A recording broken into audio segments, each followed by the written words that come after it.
పట్టణంలోని rural police స్టేషన్లో DSP Srinivas Reddy విలేకరుల సమావేశాన్ని నిర్వహించారు. సూర్యాపేట జిల్లా కోదాడ పట్టణంలోని రూరల్ పోలీస్ స్టేషన్లో డీఎస్పీ శ్రీనివాస్ రెడ్డి మీడియా సమావేశం నిర్వహించారు. ఈ నెల 15న కోదాడ మండలం గణపవరం గ్రామానికి చెందిన బాల్కూరి గణేష్ ని అతి కిరాతకంగా హత్య చేసిన నిందితుడి దారుణ హత్య చేసిన A1 నిందితుడు సోమేష్ ని అరెస్టు చేసిన రూరల్ పోలీసులు 2 రోజుల క్రితం హత్య చేసిన A2, A3, A4 నిందితులను రిమాండ్కు తరలించారు.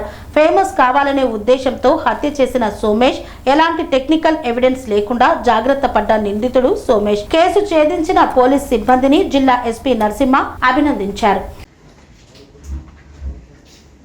ఈ నెల 15వ తారీఖు గణపవరం చెందిన గణేష్ని అతి దారుణంగా హత్య చేసి దాంట్లో ప్రధాన నిందితుడైన సోమేష్ని నిన్న ఉదయం 12:30 గంటలకి హుజూర్నగర్ పట్టణంలో అతని ఇంటి దగ్గర ఉండగా మాకు నమ్మదగిన సమాచారం రాగా మా యొక్క ఇన్స్పెక్టర్ రామకృష్ణారెడ్డి గారు మరియు అదేవిధంగా rural SI Gopal Reddy and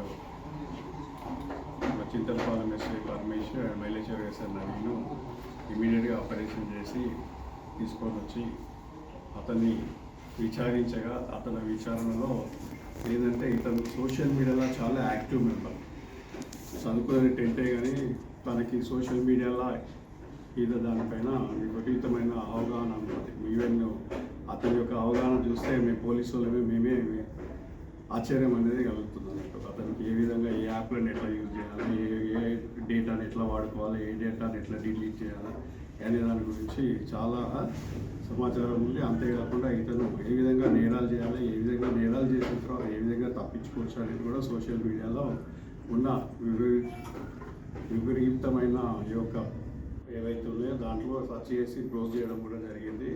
అందులో భాగంగానే ఇతను ఒక అమాయకులను పరిచయం చేసుకోవడం జరుగుతుంది. అందులోనే బలైన అతను ఈ యొక్క బాల్కూరి గణేష్ అమాయకుడిని పరిచయం చేసుకొని అతన్ని చాటింగ్ చేసి అతన్ని నమ్మించి అతన్ని తీసుకొని వచ్చి ఈ యొక్క ఏదైనా ఒక నేరం చేసి నేను ఒక సెన్సేషన్ కావాలనే ఒక ఉద్దేశం అతనికి ఉన్నది కాబట్టి ఈ యొక్క నేరం చేసి అతనిని అత్యంత క్రూరంగా హత్య చేసి అక్కడ ఎట్లాంటి ఎవిడెన్స్ లేకుండా ఇవన్నీ ఇంతకుముందు ఇతను ఈ సోషల్ మీడియా ప్లాట్ఫామ్లో చూసినాయి కాబట్టి తప్పించుకొని ఏ విధంగా ఒక నేరం చేసి తప్పించుకోవాలనే ఉద్దేశంతో ఇవన్నీ చేయడం జరిగింది.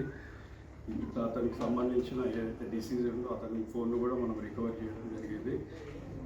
అంతేకాకుండా ఇతని ఫోన్ కూడా రికవర్ చేయడం జరిగింది. తన ఫోన్లో కూడా ఉన్న డేటా మొత్తాన్ని కూడా ప్రతి డేటాను కూడా ఇతను డిలీట్ చేసినాడు.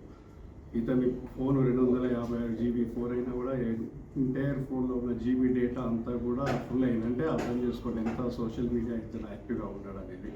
ఇతని ఫోన్ లో ఉన్న ఎంటైర్ డేటా డిలీట్ చేయడం జరిగింది. దాన్ని రిట్రీవ్ చేయడానికి కూడా మేము పంపించడం జరిగింది. అందులో వచ్చిన తర్వాత వీళ్ళిద్దరి మధ్యలో ఏం సమాచారం జరిగింది, ఎందుకు హత్య చేసింది అనేది కూడా తెలుసు. కానీ ఇతను హత్య చేసిన గల కారణం ఏంటంటే మెయిన్గా ఇంత సోషల్ మీడియా పరిచయం చేసుకొని ఏ విధంగా తప్పించుకోవాలనే ఉద్దేశం అనేది ఒక క్రైమ్ చేయాలనేది ఇతని మనసులో ఉన్నది కాబట్టి దాని ద్వారా ఈ యొక్క నేరం అనేది చేసేది. కాబట్టి వీళ్ళిద్దరి మధ్యలో ఎలాంటిది లేదు. దీని గురించి ఫర్దర్గా కూడా పోలీస్ కస్టడీ చేసుకొని ఆ 2 ఫోన్ల నుంచి డేటా వచ్చిన తర్వాత కూడా ఫర్దర్ ఇన్వెస్టిగేషన్ లేకుండా మీకు తెలియజేస్తాము.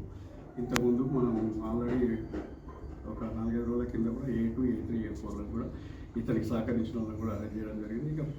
ఇక ముందు కూడా విచారణలో కూడా ఏమైనా ఇతర నిందితులు ఉంటే కూడా వాళ్ళని కూడా కంపల్సరీ అరెస్ట్ చేసి విచారణలో తేలితే వాళ్ళకు కూడా కావాలి. అంతేకాకుండా ఇందులో సాంకేతికంగా మా యొక్క టీం ఏదైతే ఎస్పీ గారి నేతృత్వంలో రామకృష్ణారెడ్డి గారు కానీ మన ఎస్ఐస్ కానీ చాలా ఎలాంటి సమాచారం లేకుండా కానీ ఈ కేసుని అత్యంత చాకచక్యంగా సాంకేతిక ఆధారాలతో చేసినందుకు మా యొక్క టీంని ప్రత్యేకంగా అభినందిస్తున్నాము. ముందు కూడా మీకు ఈ యొక్క ప్రింట్ మీడియా ఎలక్ట్రానిక్ మీడియా కూడా తెలియజేయడం ఏంటంటే అపరిచితుల వ్యక్తులు ఎవరైనా సోషల్ మీడియా ద్వారా పరిచయం అయితే మీరు మీకు సంబంధించిన సమాచారం కానీ ఎవరైనా కానీ మీకు సంబంధించిన సమాచారం కానీ వాళ్ళకి ఇవ్వద్దని మిమ్మల్ని కోరుకుంటడం జరుగుతుంది. చూశారు కదా మనం సోషల్ మీడియా అనేది మనము పాజిటివ్గా వాడుకోవాలి కానీ కొంతమంది అమాయకులను టార్గెట్ చేస్తే దీనిగా వేరే విధంగా వాడుకుంటున్నారు కాబట్టి మీరు కూడా ప్రచారం చేయాలని చెప్పి మీ ఎలక్ట్రానిక్ ప్రింట్ మీడియా ద్వారా కూడా తెలియజేస్తున్నాం.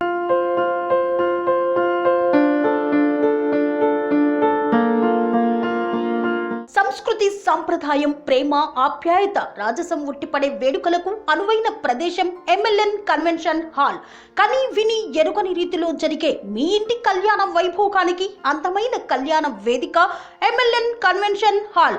ఎంఎల్ఎన్ కన్వెన్షన్ హాల్ ప్రత్యేకతలు: సువిశాలమైన wedding halls, centralized AC banquet hall మరియు విశాలమైన డైనింగ్ హాల్, వధువరుల కోసం ప్రత్యేక ఏసీ మరియు నాన్ ఏసీ గదులు, నక్షత్రాల వెలుగులో పచ్చని పచ్చికపై పార్టీల కోసం అనువైన గార్డెన్.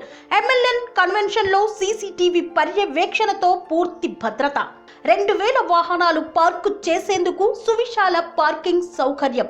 మీ ఇంట జరిగే అన్ని శుభకార్యాలకు, పెళ్లి, reception, engagement, birthdays, get together, corporate events, ఏ ఇతర శుభకార్యాలకైనా అందమైన వేదిక ఎంఎల్ఎన్ కన్వెన్షన్ హాల్. బుకింగ్ కోసం సంప్రదించండి 7550438888 మరియు 7550428888. మా అడ్రస్ చీర్యాల లక్ష్మీ నరసింహస్వామి దేవాలయం ప్రక్కన, near outer ring road, Keesara junction, Cheeryal గ్రామం, మేడ్చల్ జిల్లా.